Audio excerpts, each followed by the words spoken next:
Welcome back to another episode of Breaking Strings. This is a musician's podcast that talks about the most difficult elements of being a performer. Whether you're an amateur player, you do this as a hobby, you're a student, or you're a professional, I hope that you can get something out of this podcast. I'm your host, Peter Pahomkin, and let's get right to it.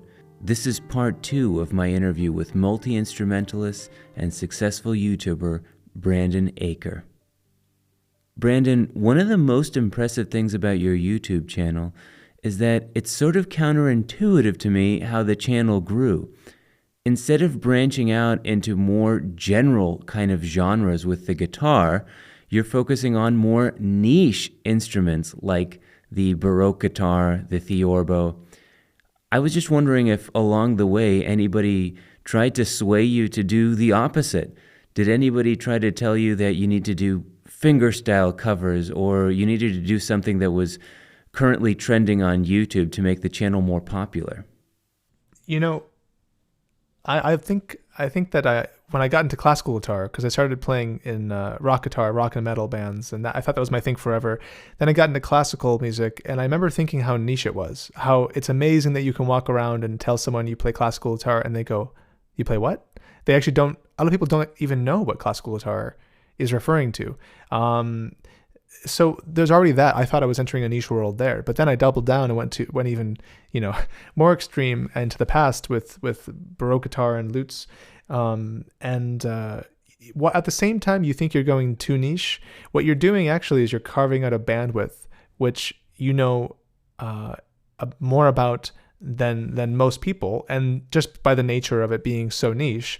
And the thing that I came to realize is, while maybe it sounds too niche, okay, I did also think that, and I surely would have never thought that a video about theorbo can get, so many views. But what I really thought, what I've really come to understand is that personally, what was my experience when I discovered a theorbo for the first time?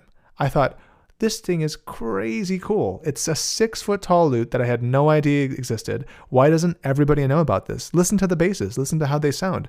What's that? They're made of gut strings? That's insane. You have sheep intestine strings? How is this not amazing? And that was my general, my sincere reaction. And so it was just one of amazement. And then I heard the music and I went, that's how the music sounds from 1604? I had no idea.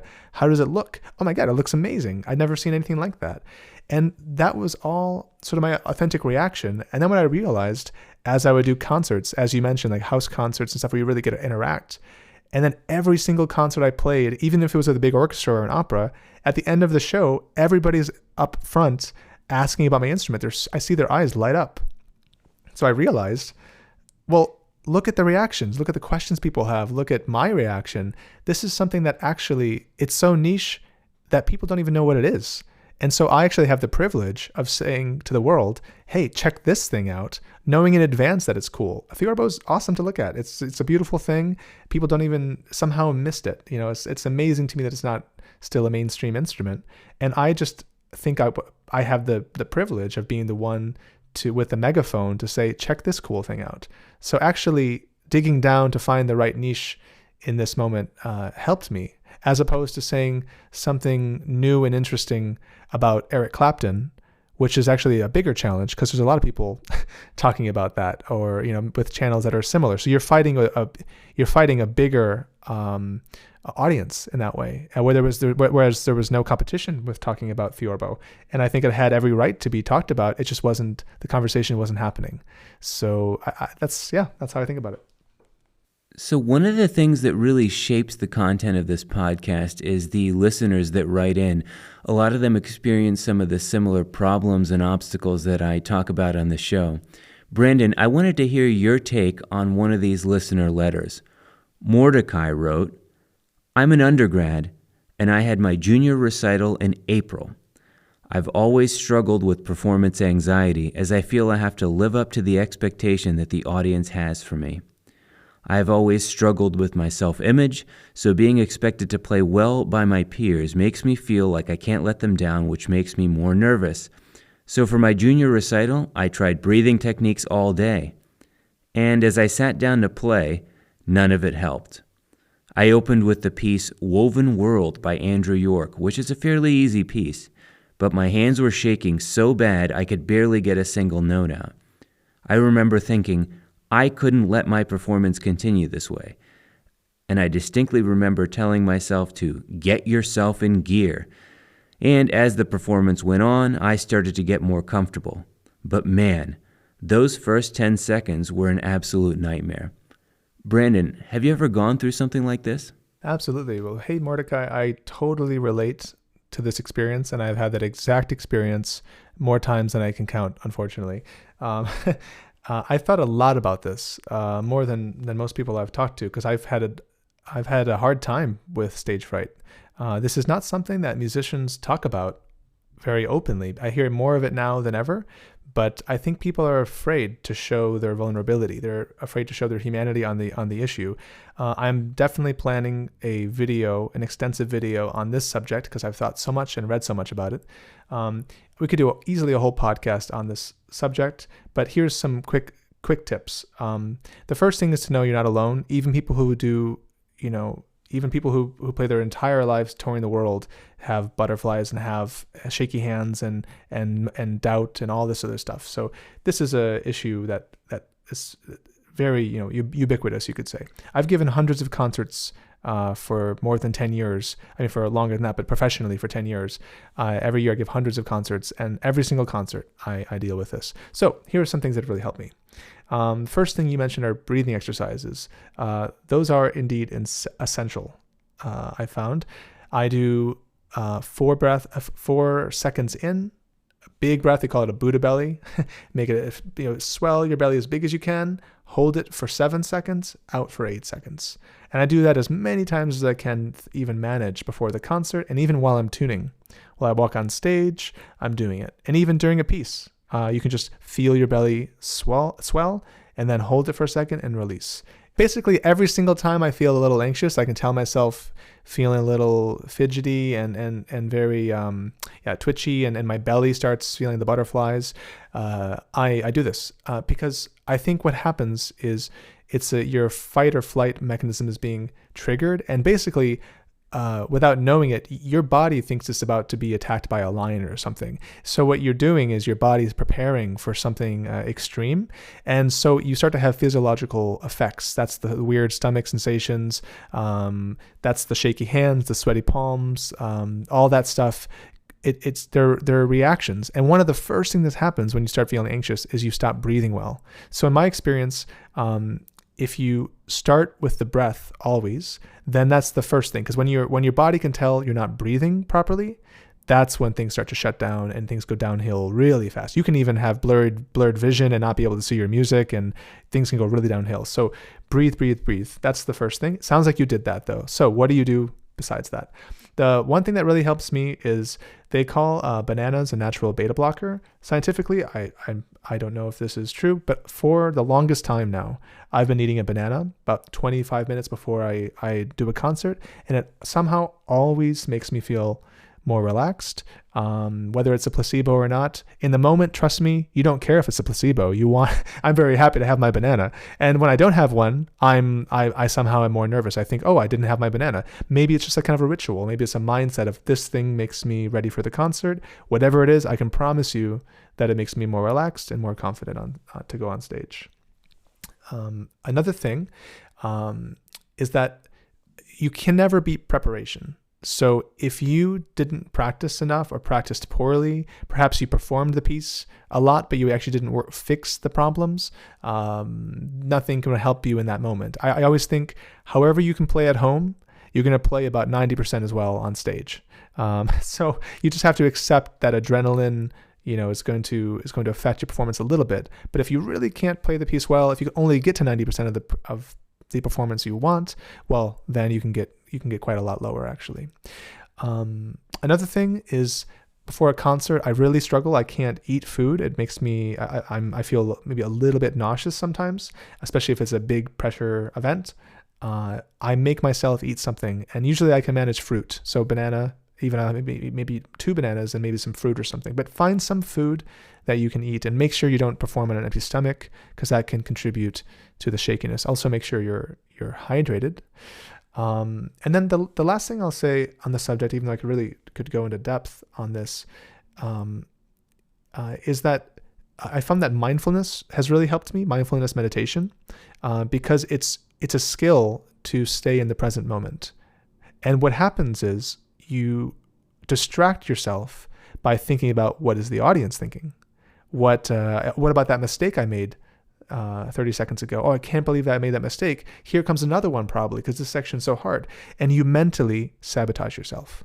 So it becomes a self-fulfilling prophecy. Oh, what if I mess up this piece and they all think badly of me? Well, then you walk out there and you do it. It's a pretty easy thing to do, actually, to let your technique crumble in front of you if you are not in the present. So I recommend starting some mindfulness meditation practice. It's very easy. There are lots of apps like Waking Up or Calm that I use that are really helpful. And then what I really try to do is catch the thoughts as they emerge. So as usual, 10 minutes before the concert, you're feeling off, and if you start thinking, oh, I'm not gonna be able to tune, I'm going to break a string, I'm going to fall on my chair, they're not going to like it. Well, just notice yourself thinking about that. That's you thinking about the future, and then bring yourself to the present. So you can do that in many ways. Breathing exercises bring you to the present. Looking at something small and being interested in it. Maybe reading a book.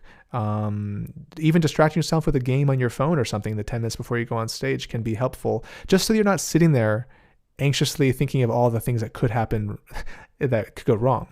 Then when you're out there, every time you realize you're thinking about what the audience is thinking, or a bad thing that happened or is going to happen, bring yourself into the present. So for me, mindfulness is about noticing when you're thinking about something in the future or the past, and simply saying, oops, let me just bring myself back to the present. And usually that means singing along with what I'm playing in my head, or just enjoying the music. Oh, I love this next phrase. Here's my favorite part. Here it comes. Oh, that's so satisfying.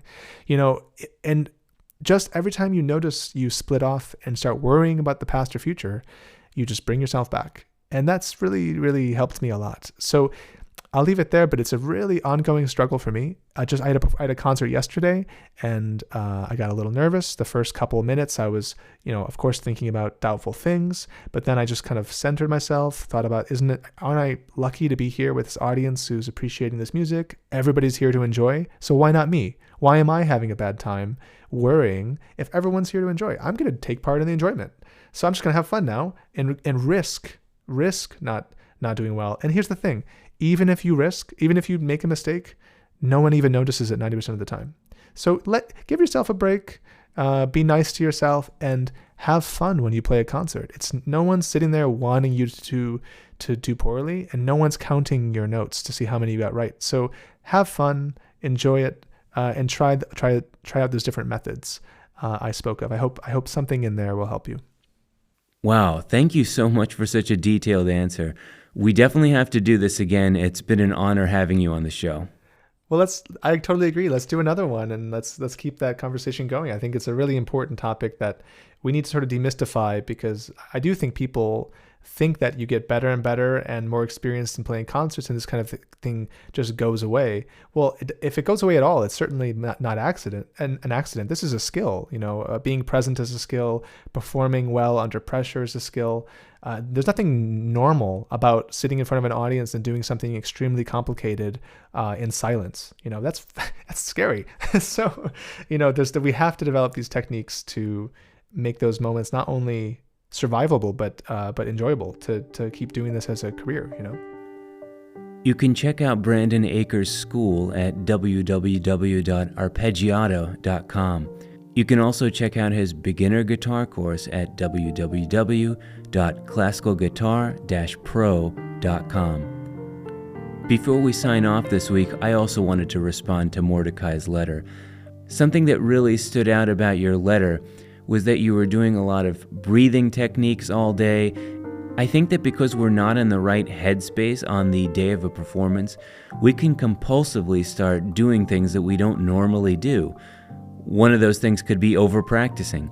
We can start playing a piece many, many times over with a lot of repetition and tire our hands out completely. So then, yeah, of course, you feel different on the day of that performance because you're thinking about it completely differently. It's important to try to get it into your head that this big recital performance is just another practice. So if you have practice performances that lead up to the recital, You should also have performances that are scheduled after. Here's the problem. If we keep ramping up to this one particular big day, we kind of psych ourselves out when we're finally going to get to this day and we finally have to play. We're going to think like, this is it. This is the big day. I really have to nail it. I really have to do it now. In addition to doing practice performances before a big performance that you have coming up, make sure that you schedule performances for after the big performance. I don't care what they are. They could be playing for friends. They could be a virtual recital. We have so many opportunities to perform nowadays that it's really easy to organize something just for friends or colleagues. If you have things that are scheduled for after this one performance that may give you performance anxiety, I think it takes the edge off a little bit. I hope that helps. And Mordecai, thank you again for writing into the show. This is Breaking Strings Podcast. See you all next week.